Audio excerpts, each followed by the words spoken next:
So what I'm doing right now is mocking a reinstall of the engine. I don't quite have everything done to the engine, but I am going to have to figure out exactly how I'm going to place it back in there. I got it over the vehicle, as you can see, and it'll have to be finessed back in. Last time I pulled the transmission out from the bottom after lifting the car, but I pulled the engine up and over. So this time I'm not going to want to put the engine onto the transmission when it's in the engine bay, as I was able to take it off upon removal. So I can either put it under or I can put it over.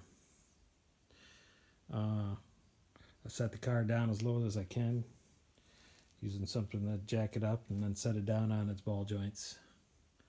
And I can obviously use the nice cherry picker from Harbor Freight to get it up and over. So far that's been pretty easy, but now when I have to stab it back in, it's gonna have to go through a few different contortions and angles because it barely fits in there as it is.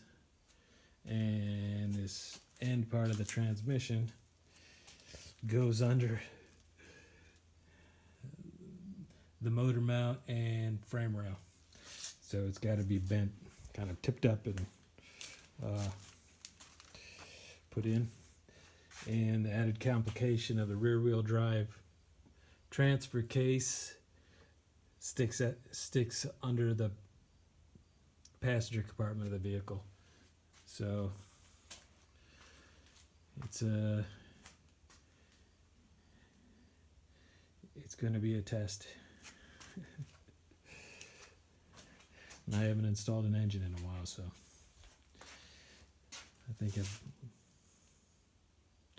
the only ones I've ever done have been rear wheel drive, and those are somewhat easier task.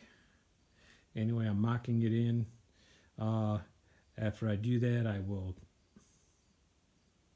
probably pull it back out and do a few more edits to the back of the engine where I was putting the new wiring kit, and should probably hook up all the wiring and have it all good to go, including that mount I had that I created for it, and try to sneak it back in.